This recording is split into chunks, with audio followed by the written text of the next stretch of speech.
Ya- Ahí va. Bien. Repaso de nuevo un poquito la dinámica, brevemente. Miriam va a tener entre 40 minutos y 1 hora para la exposición. Luego habrá una instancia de intercambio con el jurado, también entre 40 minutos, 1 hora como máximo. Y luego les voy a pedir a Miriam, a su directora, a su director y a las invitadas que se retiren de la sesión para que quede solo el jurado deliberando y formulando el dictamen final. Y una vez que ya esté hecho, te aviso, Miriam, y si querés avisas al resto para que se reincorporen y presencien la lectura. Perfecto, Bien, perfecto. eso sería todo, así que si querés... Bueno, entonces voy a empezar a... Bueno, la verdad que una enorme alegría, un enorme gusto, un poco asustada, pero mucho más contenta que asustada. Soy muy consciente del privilegio de estar defendiendo esta tesis en la universidad. Voy a empezar entonces a compartir pantalla para empezar a hacer mi defensa.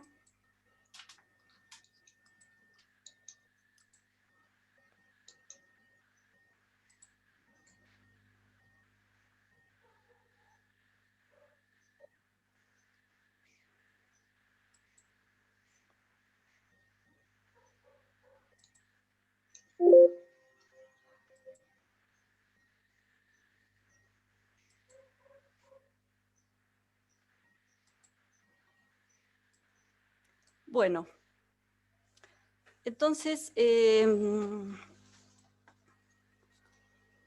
orgullo estar compartiendo con este jurado, con mi directora, Eber Roy, y con mi codirector, Jean-Paul Broncar. Y la verdad que muy agradecida del jurado que leyó mi tesis y hoy está presenciando esta defensa. Bueno, este es el plan con el que armé mi exposición. Voy a tomarme unos minutos para hacer una introducción, después voy a hablar del marco del encuadre teórico, después me voy a tomar unos minutos para hablar de la regla de oro, después les voy a comentar acerca de la metodología y el corpus, después, bueno, voy a hacer el desarrollo, voy a tomar algunas muestras de la investigación y bueno, y haré el cierre.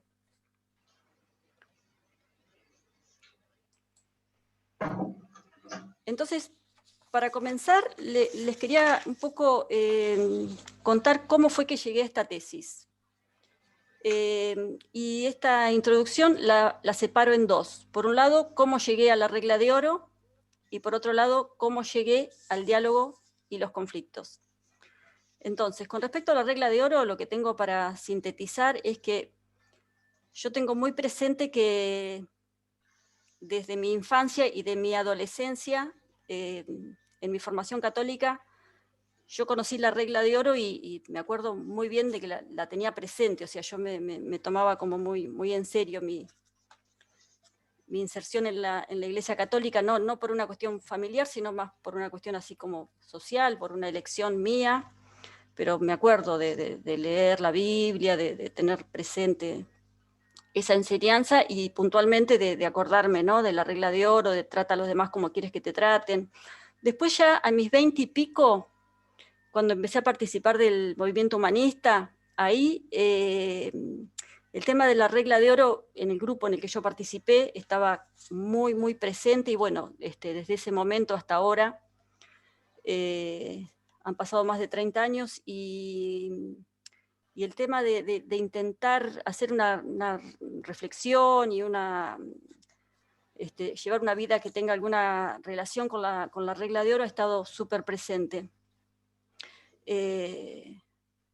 Y por último, en mis 50, pasado mañana cumplo 59, En mis 50 llegó a mi vida Paul Ricoeur con este libro Maravilloso sí mismo como otro, que bueno, me llegó como una cita de actividad verbal, textos y discurso, ¿no? El libro de Broncar que me regaló Dora allá por el 2007. Y ahí cuando encontré que Paul Ricoeur proponía la regla de oro, empecé a pensar que podía llegar a ser una tesis de doctorado, que obviamente si no hubiera encontrado a él y esta propuesta, nunca hubiera podido elaborar una tesis de doctorado simplemente con la regla de oro. Y bueno, y con respecto al diálogo en los conflictos, yo soy profesora de lengua de nivel secundario, y siempre me interesó la enseñanza de la argumentación, es el eje sobre el que siempre me sentí como más a gusto.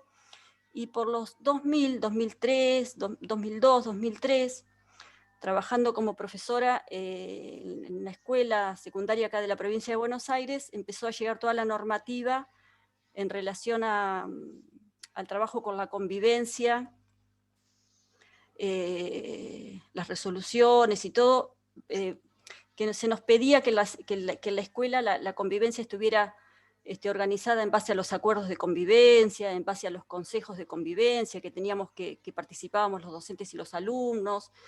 Y bueno, y ahí, digamos, yo también tuve el privilegio de estar trabajando con un director que se tomaba muy en serio toda esta normativa, un convencido de toda esta forma de gestionar la escuela, un sociólogo, un compañero que de hecho es uno de los entrevistados para esta tesis, y bueno, avanzando muy poquito y fracasando mucho, fuimos como haciendo como un camino, y yo con mi gusto por estudiar, digamos, es lo que me dio como el impulso de seguir avanzando desde el punto de vista teórico con estas cuestiones. Pensé en mostrarles la escuela, ¿no? Ahí se ve la Argentina, esa se ve la provincia de Buenos Aires, esa es Villa Gesell, es sobre la costa atlántica, esa es mi escuela, ese es el patio interno, y estos son los alumnos. Y realmente es muy fuerte como en mí funcionan como de copresencia, ¿no? Como que son a ellos a quienes les dedico mi trabajo, y en el afán de que realmente las escuelas secundarias sean un espacio de crecimiento, de transitar la vida con alegría. Bueno, hacia ahí vamos. Voy a pasar al marco teórico. Me voy a tomar unos minutitos para, tratando de ser lo más sintética posible, pero mostrando, digamos, cuáles son los aspectos que a mí me sirvieron para abordar esta tesis. Entonces, bueno, muy brevemente voy a hacer mi propia síntesis del interaccionismo sociodiscursivo, que es una corriente de pensamiento que proviene del interaccionismo social y que permanece anclada a esa corriente, que se propone como un campo interdisciplinario de todas las ciencias humanas que pongan como eje el desarrollo humano, y que es un despliegue de la ética de Spinoza.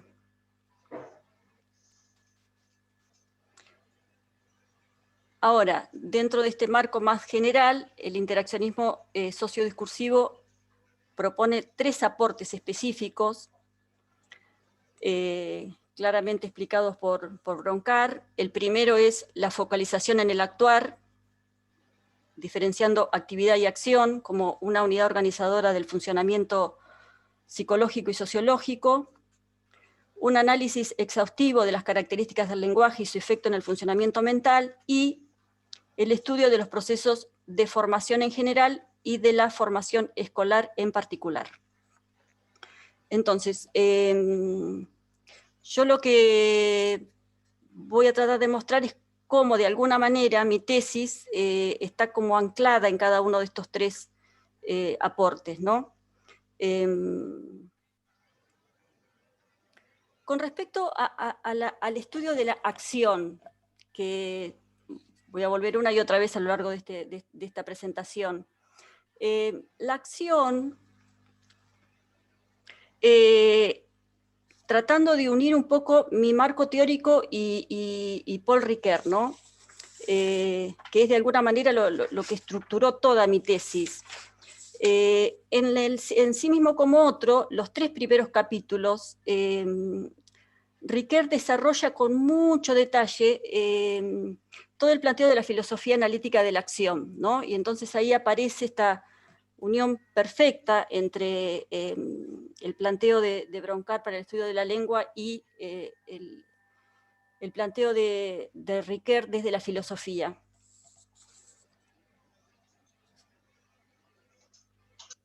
Ahora voy a pasar a comentar con respecto al análisis exhaustivo de las características del lenguaje, y acá lo que voy a hacer es mostrar 3 esquemas del planteo de Broncar.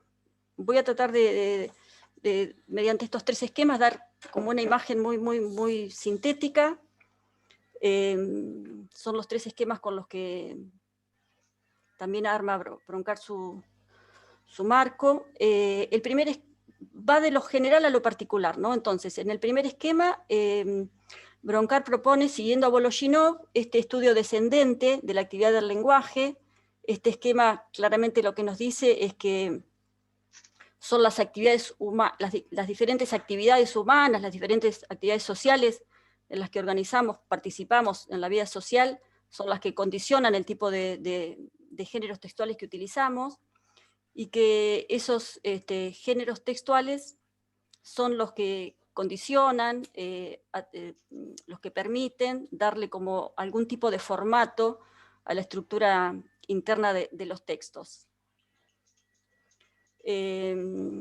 Acá, para el tema de lo que es el tema de la enseñanza, ¿no? El tema de la educación, el concepto de géneros textuales es clave, porque no aprendemos el lenguaje o los textos en abstracto, sino que lo que aprendemos son géneros textuales, y que por eso el interaccionismo sociodiscursivo ha estudiado mucho el concepto de género textual como herramienta didáctica, ¿no? Hay muchos colegas que han hecho desarrollos muy interesantes, y bueno, a los que somos profesores nos organiza mucho nuestro trabajo. El segundo esquema es este esquema de los 3 niveles, que se le llamamos el esquema de 1000 hojas textual, porque bueno, plantea que los textos se pueden describir como en diferentes niveles de profundidad. Es un esquema que Broncar comenta que se ha hecho con este intento de hacer un aporte a la didáctica, y de una manera colaborativa, ¿no? Intentando encontrar formas que se describan el funcionamiento del lenguaje de una manera profunda y global, que es un esquema que no escapa a la complejidad que tienen los textos, ¿no? Y acá lo que me gustaba comentarles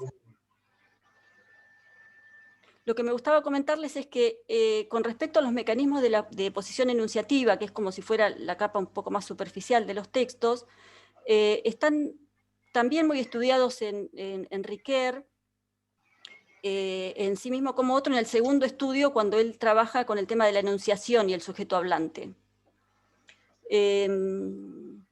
Bueno, de este esquema me voy a referir un poco, voy a focalizar un poco en tipos discursivos, en esto que yo les decía que voy a ir de lo general a lo particular, porque bueno, tipos discursivos es como si fuera la propuesta fuerte del planteo de Broncar. Broncar lo que plantea es que los tipos discursivos traducen los mundos discursivos. Los mundos discursivos son mundos virtuales creados por la actividad lingüística. Acá, digamos, estas 4 tipos de discursos que se organizan en función de cruzar las coordenadas de los mundos, las coordenadas generales de los mundos y la relación de los actos de producción.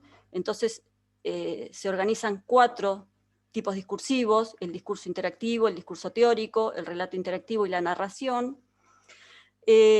A mí me sirvieron mucho, digamos, para hacer el análisis de las entrevistas, porque de alguna manera organizaba, ¿no? En el orden del contar, ¿no? Cuando aparece el tema de las narraciones, a mí lo que me permitió fue relacionarlos con las narraciones como el primer laboratorio del juicio moral que plantea Ricoeur, ¿no? Esta cosa de que ninguna narración es moral o éticamente neutra, siempre en una narración aparecen los personajes del lado del bien o del lado del mal, ¿no? Y entonces eso se puede reconocer muy claramente en el tipo de textos que uno elabora cuando quiere hablar sobre las propias conductas y las conductas de los demás. Y después, con respecto a las coordenadas del mundo, del orden del exponer, acá aparecen los enunciados cuando las personas hablan en relación, ya más intentando hacer como generalizaciones más abstractas, ¿no? Acerca del bien, acerca de lo que es bueno, acerca de lo correcto y de lo incorrecto, ese tipo de generalizaciones, en ese tipo de generalizaciones se puede reconocer el intento de armar un discurso teórico en torno a la moral o la ética, ¿no? La verdad que este planteo es un planteo muy ambicioso desde lo epistemológico, pero bueno, logra dar respuesta, o por lo menos intenta dar respuestas que a mí me satisfacen, de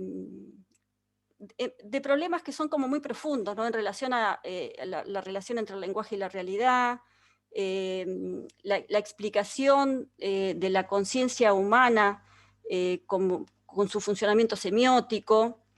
Y bueno, también es un esquema que está armado en función de recogiendo, digamos, planteos que se fueron armando a lo largo a lo largo del recorrido del estudio del lenguaje. Por ejemplo, en el eje al diferenciar los discursos que implican los parámetros de la acción lingüística y de los que no lo implican, esto está muy en relación con algo que los colegas leen, conocen, el aparato formal de la enunciación de Benveniste, y es cierto, digamos, que las personas que nos interesamos por el interaccionismo sociodiscursivo tenemos como como cierta necesidad o como cierta responsabilidad a la hora de poner en interacción este marco teórico con los colegas que han hecho otros recorridos, porque bueno, ese es el intento, ¿no? de trabajar desde las ciencias humanas de manera interdisciplinaria. Bueno, entonces con estos tres esquemas traté de sintetizar el aspecto en relación al estudio de las características del lenguaje, y ahora voy a decir dos palabras con relación al tercer aporte, que es el estudio de los procesos de formación en general y de la formación escolar en particular, de lo que a mí me interesa, que tomo para mi tesis, ¿no? Que tiene que ver con que estos tipos discursivos, el planteo que hacemos es que es al utilizar los tipos discursivos que la gente aprende a ejecutar esos procesos indisolublemente mentales y verbales que son los razonamientos. Claramente yo me estoy metiendo con un tema moral en mi tesis, y claro, todo el intento es trabajar desde el razonamiento con estos temas. Y bueno, justamente el poder mostrar cómo los razonamientos se materializan en un tipo de discursos, que esos razonamientos son de diferentes tipos, entonces aparecen los razonamientos prácticos en los discursos en las interacciones dialogales, los razonamientos cronológicos y causales en los relatos y las narraciones, y los razonamientos lógicos y cuasi lógicos en los discursos teóricos. Esto es como fundante, ¿no?, para lo que yo fui tratando de mostrar en la tesis. Bueno. Ahora, entonces, voy a pasar a contarles brevemente cómo presenté el tema de la regla de oro. Hice una presentación muy global de la regla de oro en las diferentes tradiciones religiosas, la ética china, la ética judía y la ética cristiana. Después también lo tomé, mostré cómo Darwin trabaja con la regla de oro, o sea, todo esto quiero hacerlo lo más rápido posible para poder llegar a la siguiente parte de mi exposición. De acá hay o sea, tengo que señalar que mi tesis está básicamente anclada en la regla de oro en Riquer y en Silo. Lo que hice fue que hice como un estudio y una comparación de cómo estos dos autores presentan a la regla de oro, ¿no?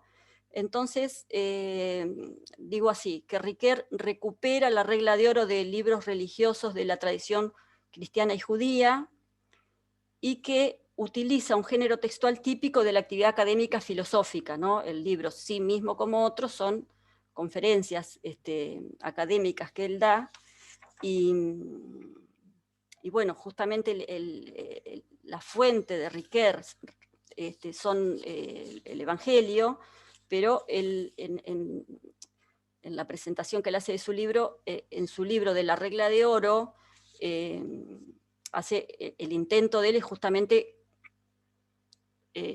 quedarse en el campo filosófico, no en el campo religioso. Y Silo, por su parte, propone la regla de oro sobre la base de su propia experiencia y sobre la base de una tradición amplia de culturas. Es como si Silo no quisiera que su discurso quedara asociado a la tradición judeo-cristiana. Y el tipo de géneros textuales en los cuales menciona la regla de oro es variadísimo.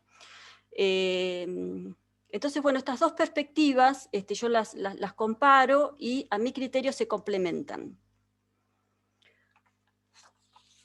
Con respecto al planteo de Riquer, que es tan fuerte para lo que yo digo en la tesis, Riquer dice que la regla de oro resuelve la tensión entre el respeto a las normas y el respeto a las personas, ¿no? Esta tensión permanente que tenemos entre que los seres humanos somos todos tan distintos y a la vez todos pertenecemos a una misma especie, somos todos iguales.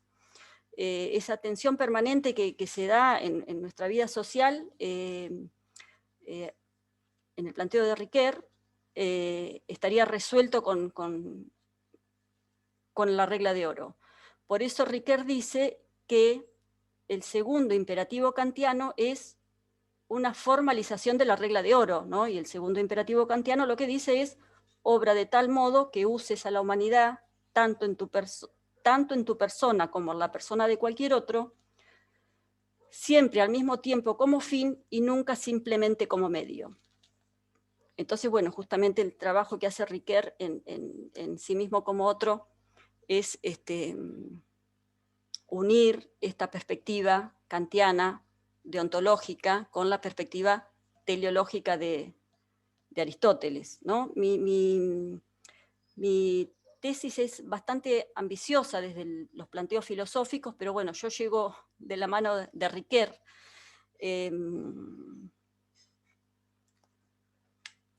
Hay algo que yo trabajé en la regla, cuando hago la presentación de la regla de oro, que son el tema de la regla de oro con relación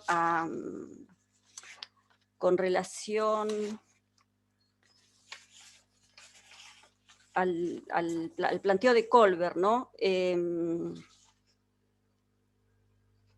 con relación al planteo de Kohlberg respecto de los estadios morales, y ahí me sirvió mucho ver que la regla de oro se toma con diferentes interpretaciones, ¿no? Y hay un artículo que sintetiza súper bien esto, este artículo de Oscar Pérez de la Fuente,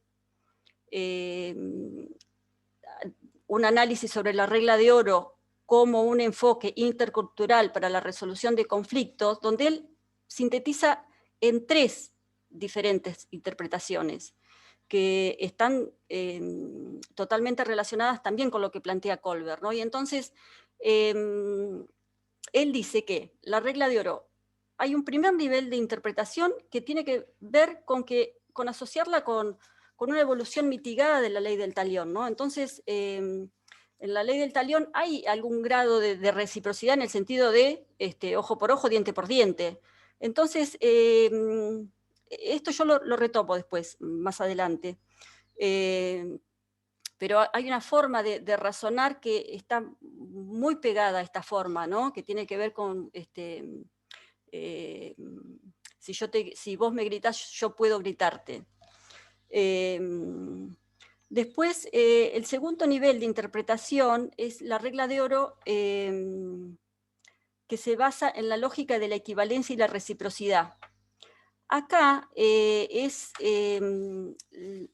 otro nivel de interpretación que tiene que ver muchísimo con el sentido común con el que nosotros razonamos en base a la moral. Esto tiene que ver con que, bueno, si yo estoy dispuesta a tratar bien a las personas, entonces tengo derecho a exigir que las personas me traten bien. Por eso Kohlberg pone a la regla de oro en este nivel, en el nivel convencional. Pero sin embargo, la regla de oro, ¿no? Trata a los demás como quieres que te traten, no es ninguna referencia respecto del comportamiento de los demás. La regla de oro es una referencia para el propio comportamiento. Por eso, el tercer nivel es tomar la regla desde el altruismo unilateral, que es en realidad la interpretación que hace Ricoeur. Entonces, es como si yo con mi tesis lo que quisiera mostrar es que se puede enseñar a avanzar desde el sentido común de la ley del talión o del nivel convencional, como que se puede avanzar desde esos niveles a la tercera interpretación. Y por eso yo en mi tesis digo que el autor con el que me siento más cercana es con Kohlberg, ¿no? Cuando Kohlberg hace el trabajo con la enseñanza en los diferentes estadios morales y trabaja en las escuelas secundarias. Ese es, digamos, el tipo de trabajo en la educación que a mí me atrae. Pero yo digo, no hagamos razonar a los alumnos en torno a dilemas hipotéticos, que era la metodología que Kohlberg utilizaba, ¿no? Yo digo, no hagamos razonar a los alumnos en torno a dilemas hipotéticos, hagamos que razonen a partir de sus propios conflictos y con la regla de oro como horizonte. Bueno, esto por supuesto que es para nuestros alumnos, pero es para todos.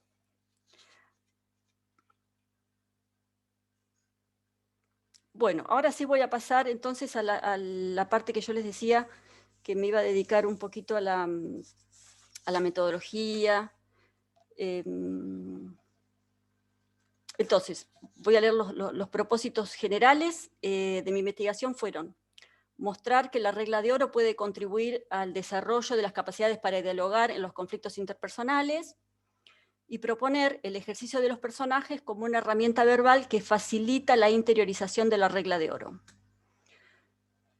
En los propósitos específicos dije que yo lo que quería era explorar la relación entre el conocimiento de la regla de oro y la capacidad de dialogar en situaciones de conflictos interpersonales, analizar la regla de oro y el ejercicio de los personajes en el marco del interaccionismo sociodiscursivo y con los modelos de análisis de texto de Jean-Paul Broncard, analizar los razonamientos que se ponen en marcha en el ejercicio de los personajes y proponer el ejercicio de los personajes como una herramienta textual que ayuda a avanzar con el diálogo en situaciones de conflictos interpersonales. Estos fueron los propósitos de mi investigación. Mis preguntas, las preguntas que me sirvieron para organizar las entrevistas, ¿no?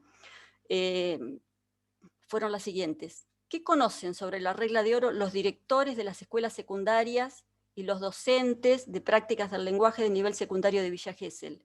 ¿Y los miembros del movimiento humanista? Las personas que conocen y aceptan la regla de oro, ¿se diferencian por su capacidad de dialogar en una situación de conflicto de las que no la conocen o no la aceptan? ¿En qué consiste esa diferencia? Las personas que conocen y utilizan el ejercicio de los personajes, ¿se diferencian por su capacidad de dialogar en una situación de conflicto de las que no lo utilizan? ¿En qué consiste esa diferencia? ¿Pueden la regla de oro y el ejercicio de los personajes ser un aporte para enseñar a resolver los conflictos mediante el diálogo? Bueno, estas fueron las preguntas con las que yo me guié en la investigación. No puedo decir que conseguí contestarlas de manera conclusiva, pero sí que avancé mucho en el aprendizaje de estas cuestiones.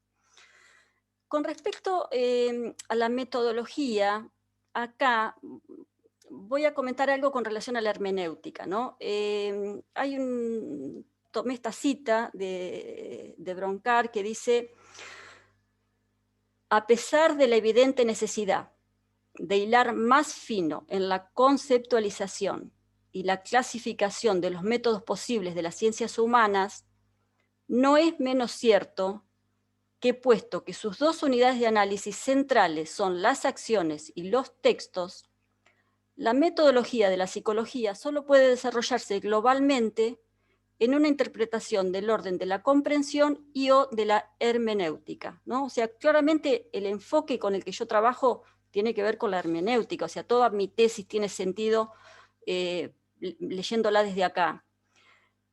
Y a su vez pongo acá dos citas de Riquet, que Riquet justamente lo que dice es que sus 9 estudios constituyen propiamente la hermenéutica del sí, ¿no? La hermenéutica del sí. Y también dice que la hermenéutica aparece como una filosofía del rodeo y que a su entender el rodeo por la filosofía analítica es la más rica en promesas y resultados. Por eso esos primeros estudios que yo comenté, donde Riquet desarrolla el tema de la semántica de la acción, ¿no? Donde ahí trabaja con Davidson, con Ascombe, es ahí donde se ve esta relación clara entre el planteo que hace Riquet y también el planteo que hace Broncar, ¿no?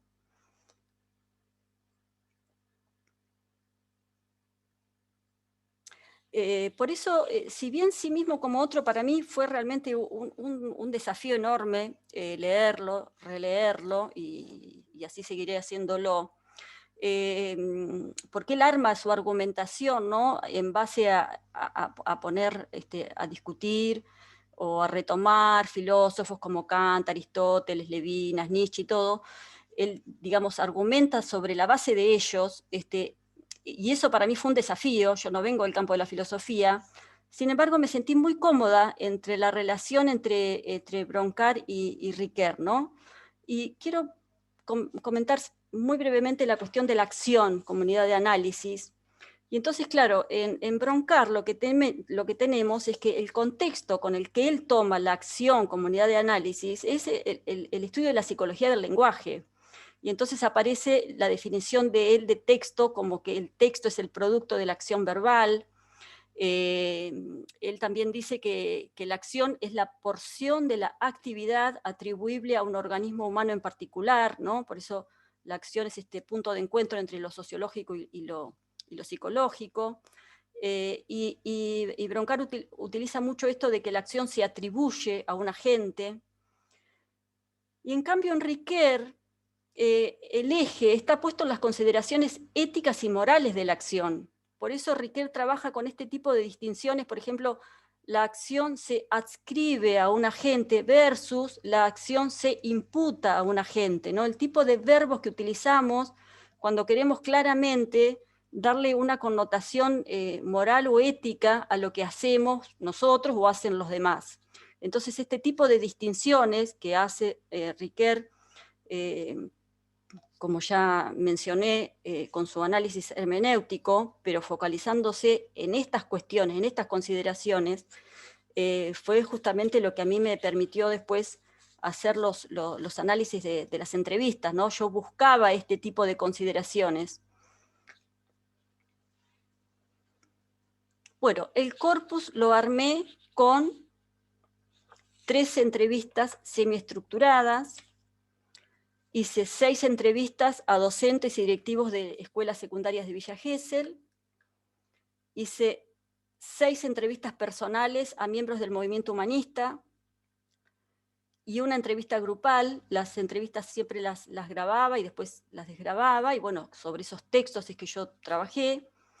Las entrevistas son textos, son secuencias textuales dialógicas, en los cuales las preguntas y las respuestas arman una unidad. Ahora, en el caso, yo tuve que hacer una selección, seleccioné una escasa cantidad del corpus que yo había armado, los que me resultaban más significativos para los que yo quería mostrar. Por eso en algunos casos simplemente extraía fragmentos, ¿no? Para querer mostrar lo que yo pretendía.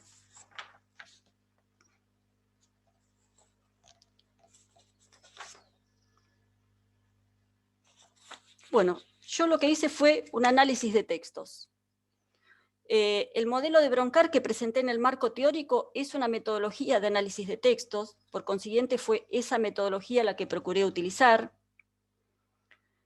El texto es la unidad comunicativa y es la unidad de análisis que permite observar las relaciones entre la manifestación de la acción verbal y su contexto. O sea, hay una interdependencia entre el texto y las situaciones de producción, que con este modelo tenemos muchas herramientas para mostrarlas. Por eso hay un cierto parentesco entre este modelo y la etnolingüística, ¿no? La etnolingüística, al igual que el modelo de Broncar, incorpora los contextos a la descripción lingüística. Sin embargo, tienen diferentes campos de aplicación y también diferentes contextos de surgimiento. La etnolingüística o etnografía del habla son términos que surgen para mencionar un campo de estudio en el que se reúnen los intereses comunes de los lingüistas y los antropólogos. En cambio, el modelo de Broncar está pensado desde la didáctica de la lengua materna y es un modelo que da cuenta de la complejidad de los textos. Bueno, ahora sí, ya voy a comentar un poquito del desarrollo. A ver cómo voy con el tiempo. Bueno, voy a comentar un poquito del desarrollo. A ver. En el desarrollo de mi tesis está hecho en el capítulo 7 y en el capítulo 8. En el capítulo 7 yo trabajé con la regla de oro y el ejercicio de los personajes como textos. Y en el capítulo 8 trabajé las entrevistas. Para mostrar a la regla de oro y al ejercicio de los personajes como textos, yo extraje los textos en los cuales Riquet y Sylow proponen a la regla de oro y los analicé con esta metodología que recién conté. Después mostré qué es el ejercicio de los personajes y por último mostré la relación entre el ejercicio de los personajes y la ética de Spinoza.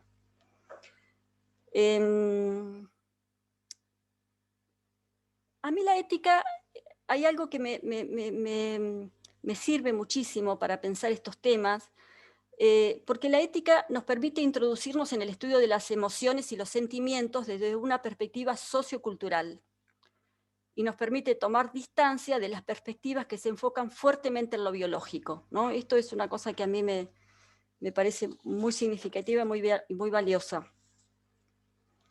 Entonces, con respecto al ejercicio de los personajes, que yo necesitaba claramente contarlo, mostrarlo, porque es una cosa que que nadie la conoce, digamos, mis interlocutores de esta tesis evidentemente no lo iban a conocer. Tuve que profundizar mucho sobre el ejercicio de los personajes. Acá, como yo después voy a mostrar esto en el análisis de la entrevista, el ejercicio de los personajes son preguntas, ¿no? Preguntas que una persona se hace cuando está frente a una situación de conflicto con alguien. Son 6 preguntas que esa persona se hace a sí misma y después se hacen las mismas preguntas poniéndose en el lugar de la otra persona. Entonces, no voy a leer estas preguntas para así me da más tiempo para avanzar.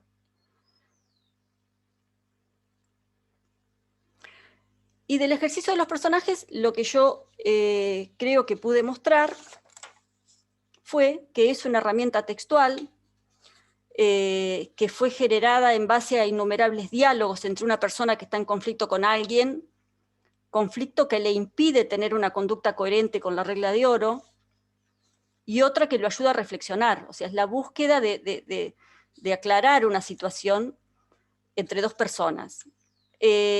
Consta de una serie de preguntas que se proponen penetrar las coacciones irracionales que condicionan la conducta de alguien que quiere actuar de acuerdo a la regla de oro y no lo logra, ¿no? Claramente hay como detrás de esto está este intento de querer utilizar la regla de oro y las dificultades que uno tiene para utilizarla cuando está en un conflicto, ¿no? Que cuando uno no está en un conflicto, la regla de oro, no, al contrario, es una cosa que a uno lo referencia sin ningún tipo de problemas. Bueno, la regla de oro es una serie, el ejercicio de los personajes es una serie de preguntas. Y bueno, y entonces acá hago una consideración respecto de la etimología del preguntar, que tampoco me voy a detener. Con respecto a por qué utilizamos la palabra personajes, y acá me interesa mucho cómo se encuentra esta relación con el estudio quinto de Riquet en relación a la teoría narrativa, la relación que establece Riquet entre la teoría narrativa y la constitución del sí mismo.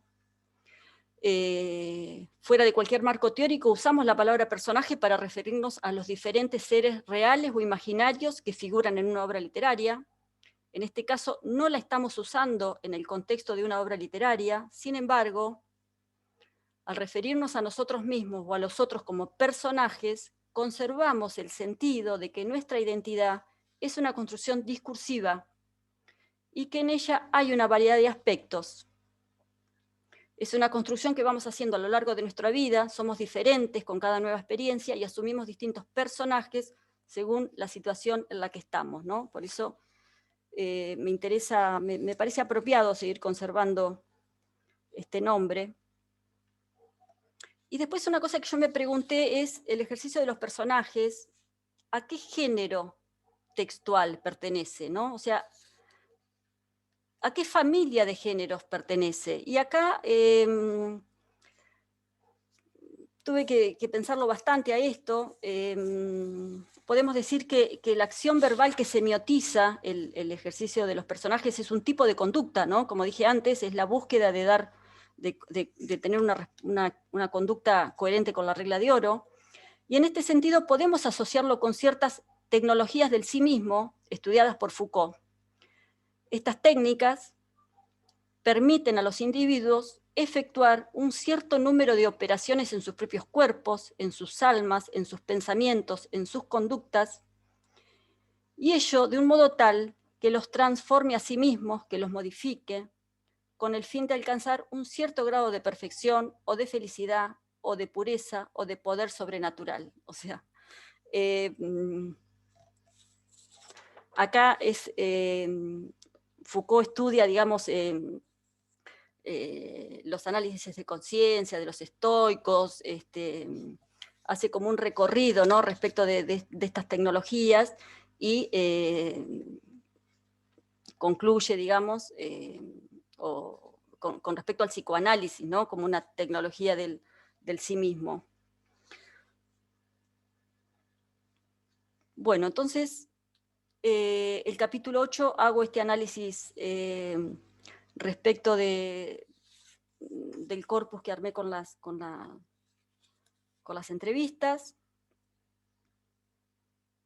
Estos fueron los ítems con los que trabajé este corpus. Hay, digamos, como un recorrido que tiene que ver con las preguntas que yo hacía, obviamente estaban en total relación con esto, ¿no? Entonces, acerca, por ejemplo, del conocimiento de la regla de oro de los diferentes entrevistados, y traté de mostrar qué grado de conocimiento los entrevistados tenían. Hay algunas cosas con las que estoy bastante satisfecha de que logré mostrar, con otras, la verdad que hay muchísimo más para seguir investigando. Bueno, yo lo que hice fue tomar esas entrevistas y analizarlas con la metodología que ya dije.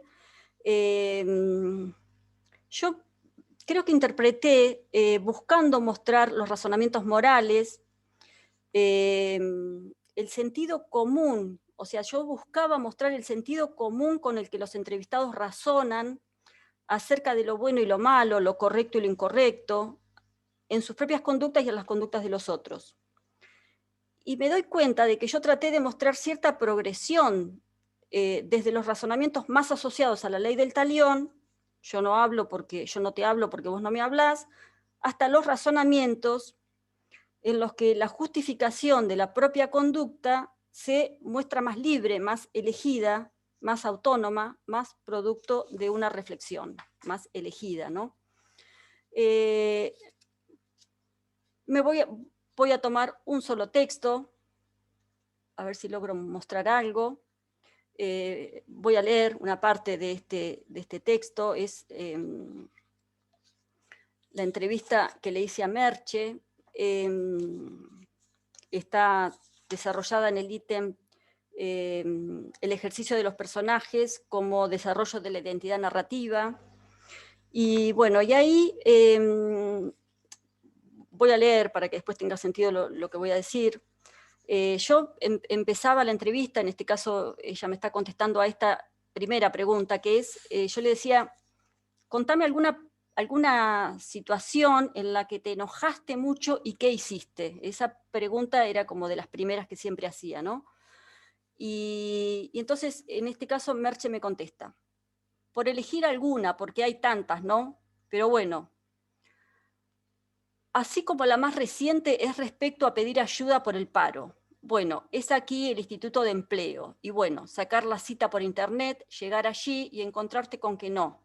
Después de haber estado esperando bastante tiempo, hacer hueco para ir y tal, pues te dicen que no es la letra C, sino la B la que tienes que sacar. Y eso claro que me enojó bastante. En ese momento, ¿qué hice? Ahí traté como de hacerla ver a la chica que yo necesitaba el dinero, pero ya sabía que se iba a cerrar en banda, así que bueno, nada, me tragué un poquito el asunto. Luego traté de ver cómo resolverlo, pero en ese momento sí que me enojé bastante. Fue como una sensación de impotencia, ¿no? Normalmente suelo hacer el ejercicio en este caso. En un primer momento me metí para adentro y me tragué esa rabia, por llamarlo de alguna manera.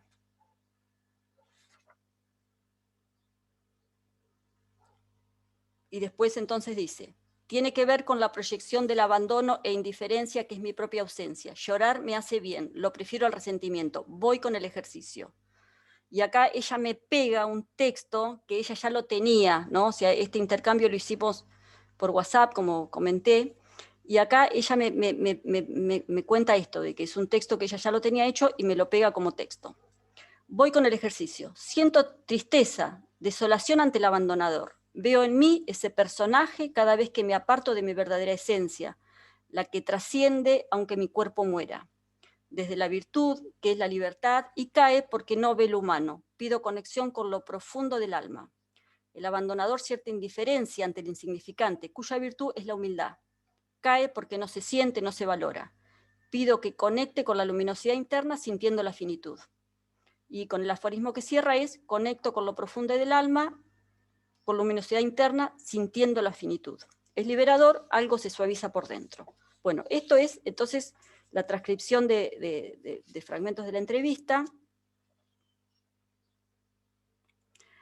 Entonces, ven que ella dice, fue como una sensación de impotencia, ¿no? Normalmente suelo hacer el ejercicio en este caso. Entonces acá yo creo que se puede mostrar que el ejercicio de los personajes para esta agente enunciadora está presente como un modelo textual. Es para ella un recurso disponible en el intertexto. Los géneros son herramientas sociohistóricamente construidas que mediatizan las actividades de los humanos en el mundo. Y el aprendizaje se produce por apropiación e interiorización de los instrumentos culturales. A nivel personal, cuando un agente elige un género para llevar adelante una acción verbal, lo hace motivado por una finalidad. En este caso, la finalidad podemos interpretar que es salir de la sensación de impotencia, ¿no? Acá estoy retomando lo que planteé antes respecto de que los géneros textuales son herramientas didácticas. Bueno, entonces, esto que me salté antes respecto de cuál es la estructura del ejercicio, acá se ve. Yo lo que hago es reponer las preguntas del ejercicio, porque en el testimonio de Merche no están. Entonces, el ejercicio dice, pregunta, ¿qué emoción siento? Ella dice tristeza, desolación. ¿Cómo denomino al personaje? Abandonador. O sea, cómo ella denomina al personaje de la empleada que le dice, no llegaste con la letra correcta. ¿Cómo denomino al personaje? Abandonador. ¿De qué te quejas de ese personaje? No ve lo humano. ¿Cuál es la virtud de ese personaje que rechazas? La libertad, ¿no? La empleada, con toda libertad, le dice, vuelve mañana. A veces haces lo mismo de lo que te quejas en el pasado. ¿Alguna vez fuiste así con otros? Y entonces Merche reflexiona. Veo en mí ese personaje cada vez que me aparto de mi verdadera esencia, la que trasciende aunque mi cuerpo muera. ¿Qué pides a ese personaje del que te quejas? Conexión con lo profundo del alma. Esta es o sea, yo justamente al conocer el ejercicio puedo reponer las preguntas y reconocer las respuestas. En Merche lo que hay es, este diálogo está totalmente interiorizado, ella simplemente escribe las respuestas. Después hace lo mismo poniéndose en el lugar de la empleada. Y lo que yo digo acá es que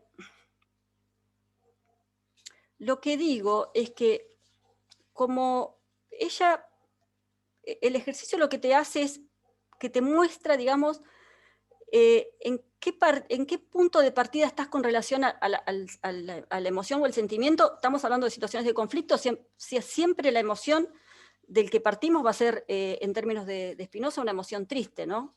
Entonces, desde esa emoción, cómo ella caracteriza al personaje. Y entonces, acá en el análisis, yo lo que creo que, digamos, pude mostrar es que hay como, a ver si puedo encontrar el texto que quería leer.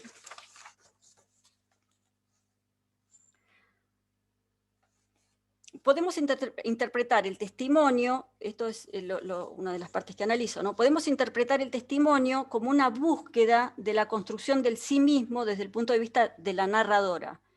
Mi verdadera esencia, la que trasciende aunque mi cuerpo muera. Un sí mismo que logra integrar los dos personajes, de los cuales parte el insignificante y el abandonador, para tender a ser humilde y libre, y capaz de conectar con lo profundo del alma con luminosidad interna, sintiendo la finitud, ¿no? Y en este cuadro muestro las dos dialécticas de la mismidad, alteridad, y de la mismidad, ipseidad, ¿no? La dialéctica yo y el otro, o la dialéctica yo en mi propia historia.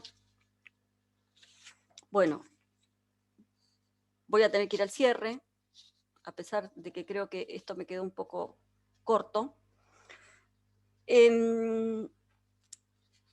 Entonces, yo lo que quiero mostrar con la tesis es que que la reflexión con la regla de oro puede contribuir al desarrollo de las capacidades para dialogar en los conflictos interpersonales.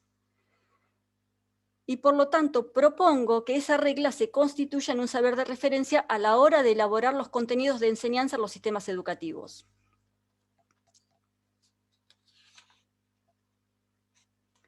El contexto mayor de esta tesis son las escuelas secundarias de la Argentina en el contexto de la posmodernidad, ¿no? Eso yo lo trabajé también en la tesis, claro, porque no podemos hablar de estas cuestiones sin tener una mirada crítica respecto del proyecto ilustrado.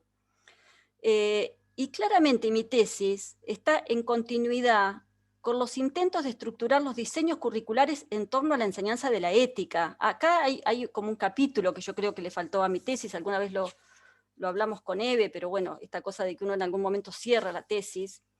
Pero bueno, claramente es una cosa muy linda, que el doctor Carlos Cuyen esté acompañándome ahora en este cierre, ¿no? Porque es justamente su trabajo de tantos años en esta cuestión, ¿no? De intentar estructurar diseños curriculares en torno a la enseñanza de la ética, que él también explica en ese libro que escribió en el 96 y que después tiene otras nuevas ediciones que hemos seguido leyendo. Y justamente el tema de la enseñanza de la ética, ¿no? Lo que dice Riquer es que su propuesta es una pequeña ética, y él dice que esa pequeña ética es tender a la vida buena con otros y para otros en instituciones justas, ¿no? Y acá es donde aparece el tema de la regla de oro. Y en mi representación, en mi horizonte, las instituciones son las escuelas. En el horizonte de Broncar, la institución es el Estado, ¿no? El Estado Nacional, porque bueno, justamente sus planteos más ambiciosos están en torno a la filosofía política. Bueno, llegué hasta acá. Muchísimas gracias. Muchísimas gracias. Quedaron tantas cosas por decir, pero feliz de haber podido. Voy a dejar de compartir pantalla.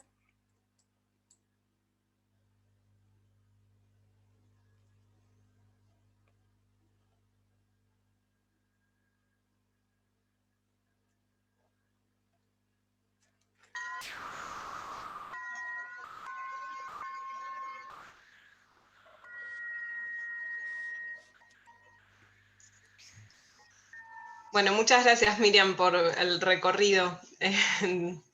No nos pusimos de acuerdo antes acerca del orden de las preguntas. No sé si quiere empezar alguno de ustedes, o Dora o Carlos.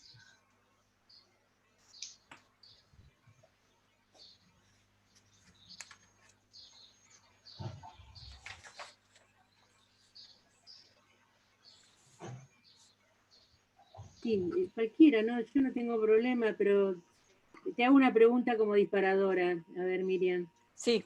¿Por qué dijiste tantas veces que lo ambicioso, lo ambicioso? Dale, a ver, porque me pareció eso como algo que vos estabas queriendo transmitirnos, ¿no? Que fue muy ambicioso. ¿En qué sentido lo considerás a eso? Si es en un sentido respecto de los resultados de tu tesis o respecto de la teoría, ¿no? Porque no, a mí no me quedó clara esa parte. No, respecto de la teoría, ¿no? Ambiciosa en el sentido de que, como yo, esto que decía, que al trabajar con Riquer, y el tipo de argumentación que hace Riquer en sí mismo como otro, entonces, claro, Riquer arma su argumentación en base a unir a Kant con Aristóteles. Son dos autores que yo no los tengo leídos de primera mano, digamos, ¿no? Entonces, es un esfuerzo muy grande intentar seguir la argumentación sobre la base de autores que uno no tiene leído. Después, digamos, no me amedrenté por eso. De hecho, muchos autores a través de Riquer sí llegué a la lectura de ellos, ¿no? Es el caso, por ejemplo, a esta filósofa contemporánea estadounidense que trabaja con la tragedia griega, que yo la cito mucho en la tesis, llegué a través de sí mismo como otro, ¿no? O sea, hay muchos textos que llegué a través de sí mismo como otro y me fui a leerlos y me sirvieron un montón. Entonces, eso es lo que planteo, ¿no? Por eso en ese sentido digo ambicioso. No sé si contesté, Dora. Sí. Bueno, en mi caso, más que una pregunta, que me parece que la tesis está muy bien organizada y es clara. Lo que yo sugeriría, porque ahí vería alguna cierta dificultad, es el esfuerzo que tenés que hacer. Está claro, no vienes de la filosofía, pero se citan autores que entre sí tienen sus cositas. Y no está del todo claro eso, pero bueno, son tareas para más adelante. Y en particular, creo que en un solo momento lo mencionas, un autor que creo que te puede ser muy útil para esto de la regla de oro y el tema de los personajes, es Emmanuel Levinas, que tuvo un diálogo fuerte con Riquer, porque en vez del otro como sí mismo, él plantea el otro en tanto otro. Y es todo un tema que en la ética es clave. Pero bueno, simplemente son sugerencias para que sigas trabajando. A mí me pareció realmente bueno el trabajo. Lo mismo la alusión a Spinoza, hay matices ahí que... Pero bueno, no es el caso de esta tesis, creo que te centraste en lo que tiene que ver más con tu intento de relacionar todo este tema de la regla de oro y de los personajes en la docencia, y eso me parece que está muy bien logrado. De manera que yo te diría que pregunta puntual, no te quiero complicar la vida, o sea que no te hago ninguna.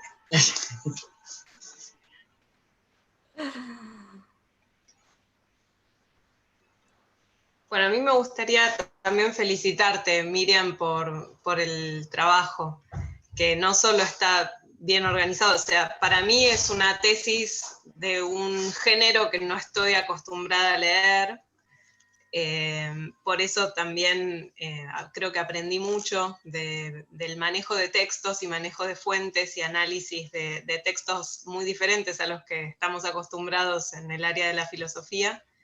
Me parece que la manera en que integrás en tu investigación textos de muy diferente calibre, ¿no? y de diferentes proveniencias y también de diferentes épocas, es algo muy interesante, muy dificultoso y ambicioso ciertamente, pero también muy interesante.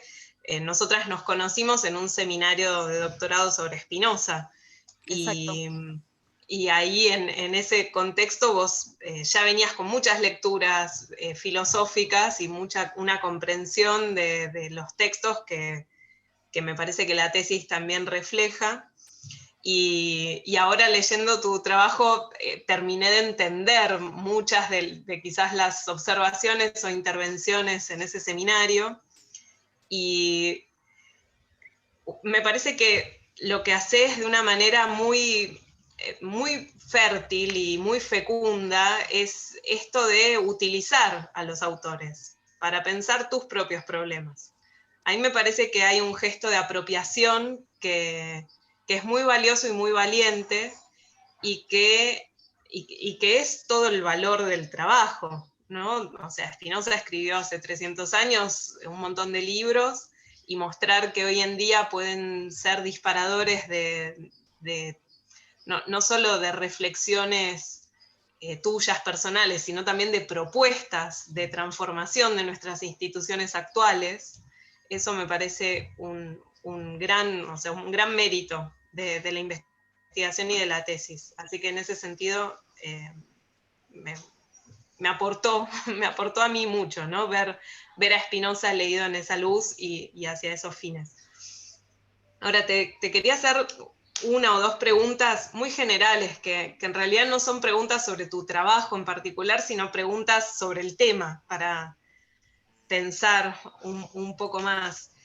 Que quizás se conecta con lo que decía recién el profesor Cuyen de esta cuestión del sí mismo y el otro, ¿no? Es la figura de edad en la regla de oro y esta presencia tan importante que tiene Spinoza en tu marco teórico del interaccionismo sociodiscursivo. Acá la pregunta sería si este conocimiento de uno mismo, ¿no? Que uno tiene y que vos recién también vinculabas con la cuestión del sentido común, porque muchas veces es eso, ¿no? Es algo que no está muy reflexionado, que no tiene conceptos muy claros.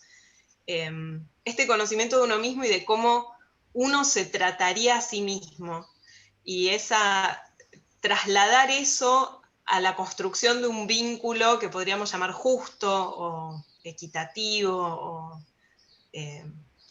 o de buena convivencia. Si eso realmente, o sea, si vos pensás que hay algo así como un sí mismo al que se pueda acceder y que se pueda universalizar como norma válida para tratar a todos los demás, ¿no? La pregunta desde Spinoza es muy problemática en sí misma, porque para Spinoza nosotros tenemos un conocimiento en general inadecuado de nosotros mismos. Entonces, ese sí mismo al que accedemos mediante el sentido común y los sentidos y la imaginación es siempre una especie de individuo particular, antropocéntrico, que se piensa el centro de la creación, que vos señalabas muy bien que Bronckart propone justamente deshacerse de esa concepción del individuo, ¿no? Entonces, lo que me preguntaba es si para poder aplicar algo como la regla de oro, no es necesario antes una reflexión crítica sobre el sí mismo, ¿no? Y el uno mismo. Y bueno, ¿qué implicaría eso? O cómo este ejercicio quizás de los personajes conduce a eso, ¿no? A esa reflexión crítica sobre uno mismo. O bueno, si te lo habías planteado o había salido como Claro, un sí, sí, problema sí. en alguno de los No, sí, de los sí, momentos. Jimena, claro, por supuesto que me encanta tu pregunta y yo creo que es, digamos, como un eje que atraviesa toda la tesis. O sea, lo que plantea Riquet, y creo que es de lo que yo estuve trabajando, mostrando, es esta cosa, ¿viste la diferencia que plantea Riquet en el comienzo, ¿no? Antes de meterse con los estudios? O sea, él dice que lo que él hace es la hermenéutica del sí, y eso es una superación de las filosofías de la conciencia. Acá otra vez me estoy metiendo delante de dos filósofos. Entonces, digamos, la oposición yo versus sí mismo. Por eso esta cosa de que uno parte, fenomenológicamente uno parte de un yo pienso, yo siento, yo, ¿no? Y que el sí mismo es el que se construye. Entonces, esta posibilidad, es como que al sí mismo se llega después de un rodeo a través de las vicisitudes de la vida, de las reflexiones, de comparar lo que yo hago con lo que hacen los demás, de ver quiénes son los modelos a los que yo quiero imitar, cómo es que los demás construyen su propia vida y cómo es que la construyo yo, ¿no? Y aparecen ahí los relatos. Entonces, por eso, y ahí es donde aparece, digamos, este cuidado que pone que pone Riquet, y esta distancia fuerte que él, la distancia fuerte que él pone con Kant, ¿no? En el sentido de esta búsqueda de la universalización de la moral de Kant, que justamente esto de decir, bueno, pero ninguna moral es tan universal que finalmente no esté anclada en un concepto de bien, en un concepto, hacia qué fines aspiramos, ¿no? Esa respuesta no te la da el imperativo categórico, hacia qué aspirás. Entonces, es ahí donde, por eso es su necesidad de anclar lo teleológico a lo deontológico, y que él dice, finalmente lo deontológico se supedita a lo teleológico, y que finalmente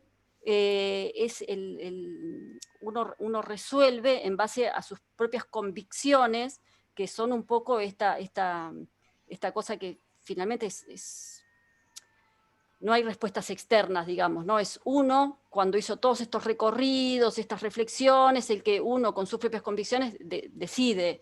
Entonces, yo ahí no veo oposiciones, no veo ningún intento de hacer del sí mismo algo indiscutido, ¿viste? No lo veo, entonces no tengo ningún problema en...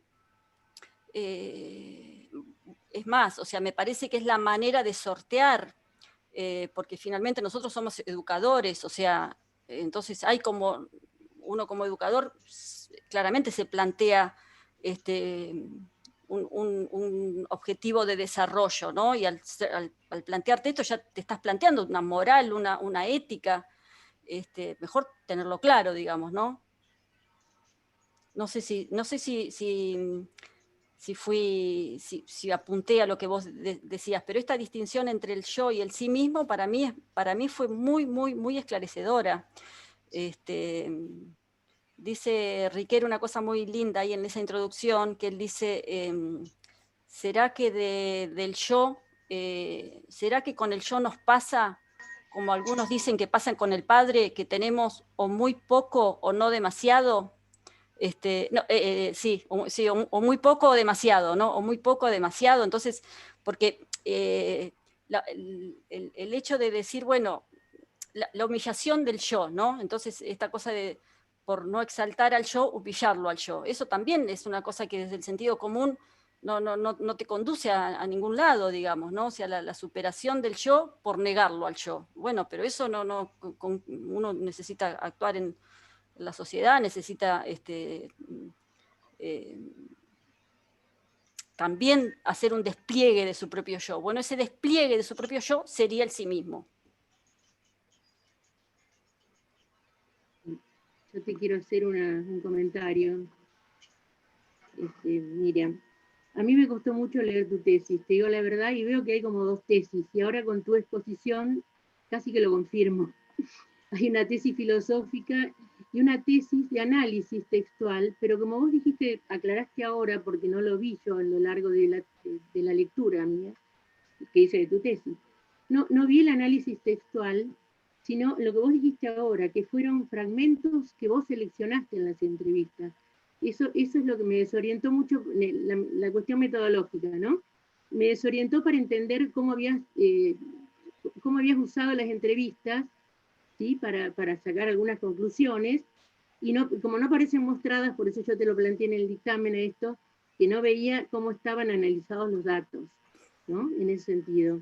Vos hablaste de corpus, pero en realidad no son corpus, sino que son 6 entrevistas, porque no hiciste un análisis lingüístico, sino que hiciste un análisis, ¿no? Hermenéutico, dijiste vos. Entonces es otro tipo de análisis. Así que bueno, esto me pareció que quedó aclarado ahora, pero no estaba así cuando leí el texto de la tesis. Quizás, no sé, si lo revisás, vas a encontrar esto que vos dijiste ahora, que hiciste un análisis hermenéutico, que es otro tipo de análisis, claro, que sería un análisis filosófico en realidad, ¿no? Un análisis textual, sí, sin duda, pero es otro análisis, ¿no? No es el análisis del hojaldre con los distintos niveles de los mecanismos, que son las acciones psicolenguajeras, ¿no? Que dice Broncar, justamente. Entonces, en ese sentido, encontraba algunas dificultades para entender la metodología. Y bueno, y me parece que esto que yo te decía, que dos tesis, porque veo que estas comparaciones entre los autores, ¿no? Ya merecen algún tipo de conclusión o de punto de vista para lo metodológico. Un punto de vista epistemológico, sin duda, ¿no? tomar posición frente a estos autores y decir, bueno, yo analizo la regla de esta manera, ¿qué uso hacen de la regla otros? Por eso digo, eso sería como otro aspecto. Así lo entendí yo, mirándolo, obviamente, externamente a tu trabajo de investigación, porque siempre en la tesis uno muestra lo realizado, y bueno, eso es lo que pude ver yo de lo que vos mostraste. Así que bueno, en ese sentido digo que habría como dos posibles trabajos, ¿no?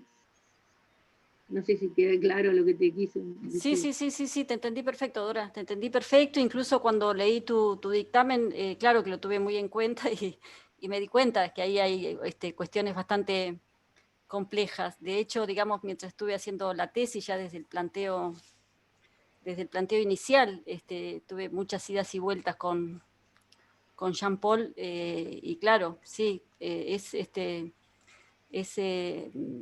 sí, a mí me costó resolver eso, ¿no? Y realmente hay un límite que está dado por el tiempo, ¿no? Es como si, bueno, ya hace 4 años que estoy con esto y voy cerrando, pero claro que a mí me da como mucha, como si me quedó mucho en el tintero, ¿no? Por seguir desarrollando, y obviamente que va por ese lado, o sea, esta cosa de ir más a lo lingüístico, incluso ahora en la exposición, ¿no? O sea, yo me daba cuenta que si me buscaba un texto donde yo me abocaba específicamente a tu comentario, ¿viste? Toda la exposición iba a ser eso, digamos, ¿no? Porque yo me daba cuenta que no lograba sintetizarlo. Por eso te digo que son dos tesis. Sí. No que estén separadas, ¿no? Pero digo como que es mucho, por eso lo de ambicioso. Sí, yo te decía, como que abarcaste muchísimo. Sí. Y bueno, tenés para seguir trabajando. Sí. Eso es interesante, ¿no? Exacto, sí. Sí, yo te insistiría, quizás en la línea de esta preocupación del yo, el sí mismo. Vuelvo a citarte a alguien que tiene una particular relación en el campo de la ética y de la filosofía con Ricoeur, que es Levinas. Porque ahí hay otra cosa en juego, que es en cierto sentido anterior al sí mismo y al yo, que es la vulnerabilidad, el estar expuesto a la interpelación ética del otro en tanto otro. Y esto me parece clave. Pero bueno, simplemente te lo comento para que no pierdas el entusiasmo por seguir estudiando estas cosas, que las has expuesto muy bien, la verdad. Gracias, Carlos. Sí, por supuesto que tengo ahí, entre los pendientes que tengo es Levinas, ¿no? Que no es un autor que uno lo pueda leer así como livianamente, así que sí, claro.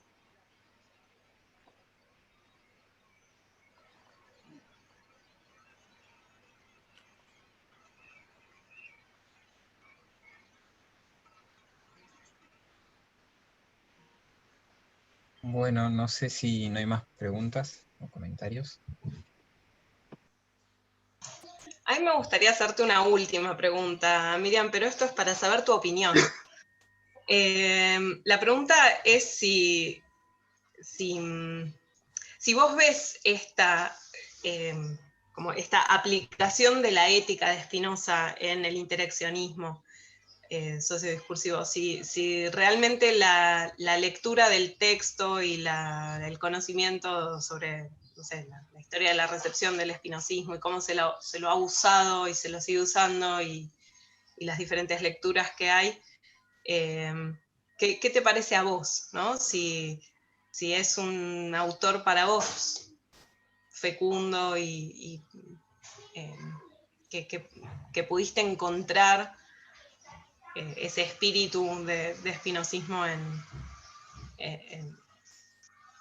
el fondo en tu investigación, o sea, lo fuiste usando en diferentes momentos de la tesis, me parece que también con diferentes objetivos y basándote a veces en la cuestión más política, a veces en la cuestión más afectiva, ética. Exacto.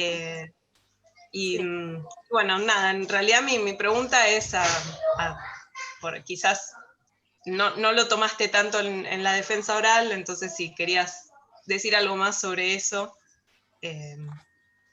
Sí, perfecto, Jimena, la verdad que te agradezco. Vos sabés que con respecto a eso, a mí Spinoza, así como conté que Riquer a mí me llegó después de tener en mis manos actividad verbal, textos y discursos, lo mismo me pasó con Spinoza, o sea, cómo habla en ese texto Broncar sobre Spinoza me dio como mucha curiosidad y fue ahí que empecé a leer a Spinoza. Sin ninguna pretensión de nada, o sea, en realidad no... realmente agarrar la ética y ponerse a leerla sin venir del campo de la filosofía se convierte en una cosa como árida. Sin embargo, hubo algo ahí que a mí me gustó y de hecho lo continué haciendo. Yo lo que, con respecto a lo que vos decís, ¿sabés lo que digo? Hay algo que a mí me parece que Spinoza me aporta en mi forma de pensar, que tiene que ver con esto de que es un autor que claramente nos vuelve a la unidad mente-cuerpo, ¿no? Es esta cosa de que no somos mente y cuerpo, sino que somos una unidad mente-cuerpo, y este planteo espinosista de que hay una sustancia y que frente a las manifestaciones, esa sustancia tiene infinitas manifestaciones y nosotros tenemos esta extensión corporal y esta extensión mental, esta manifestación corporal y esta manifestación mental, pero que somos una unidad. Eso me parece que es algo que a mí me hizo como un vuelco respecto de cómo pensarme y de cómo pensar la vida humana, y obviamente la relación entre eso y las manifestaciones emocionales, sentimentales, ¿no? que atraviesan nuestras vidas. O sea que hay algo en la manera en que Spinoza plantea el funcionamiento humano que yo lo digo en la tesis en el sentido de que Spinoza logra ser muy lúcido y muy optimista, las dos cosas juntas, ¿no? Entonces, realmente es un filósofo del que uno se enamora. Esas son un poco mis reflexiones, ¿no? Y bueno, y por supuesto que me da mucha alegría que en el planteo de Broncar esta cosa de que finalmente como que el interaccionismo sociodiscursivo es como un despliegue, uno de los despliegues del programa de Spinoza, ¿no?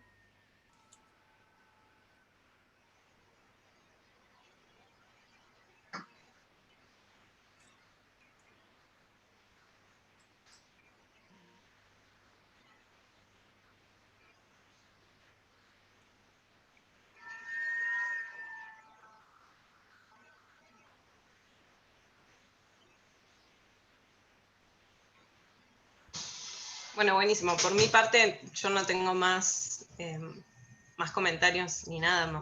Ya, Y yo tampoco, salvo decirte para tu tranquilidad, Spinoza fue muy ignorado durante mucho tiempo en la historia de la filosofía. Casi 3 siglos hasta que se lo empezó a trabajar más a fondo. Entre otras cosas porque cuestionó lo que lo puso loco a Descartes, que era lo que rompía la certeza de lo claro y distinto, las pasiones del alma. Bueno, perdón, era una simple... Lo que me gustaría es que te animes a estas cosas, como te has animado muy bien. Y bueno, basta, yo no hablo más. Gracias por todo por haber leído la tesis y por los comentarios que me están haciendo, ¿no? Un lujo. Muchas gracias.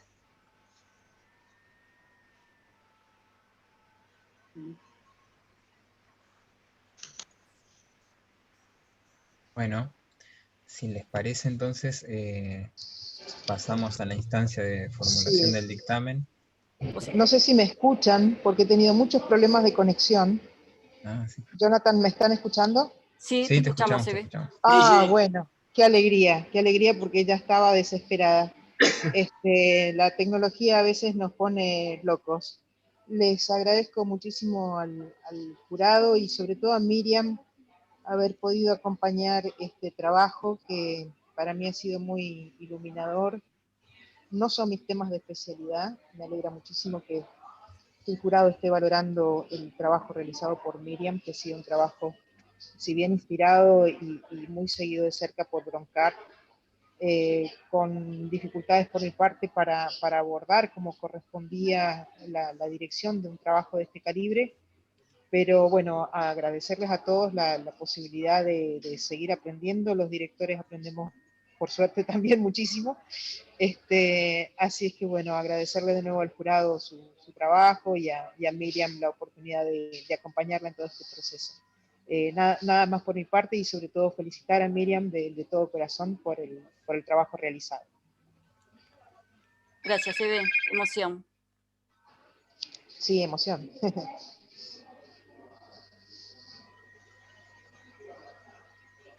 Bueno, entonces nosotros nos vamos, Jonathan. ¿Sería así la cosa? Sí, y yo te escribo al WhatsApp si te parece que es más rápido. Sí, perfecto. Y le avisarías a Eve o les puedo enviar un mail también.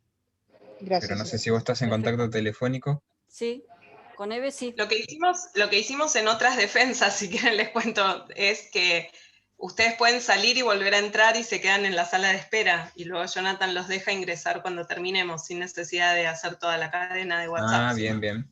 También. Esa fue una buena estrategia de otra institución. Ah, está bien. Vos lo podés organizar fácil, Jonathan, nos vamos y nos pones en sala de espera. Y después nos dejan entrar de nuevo. Ustedes salen y vuelven a Ahí entrar. estoy. Claro. En vez de habilitarlos para entrar, quedan en la sala de espera. Claro. Claro. Sí. Bueno, ahí nos vamos entonces. Perfecto, nos vamos. Bueno.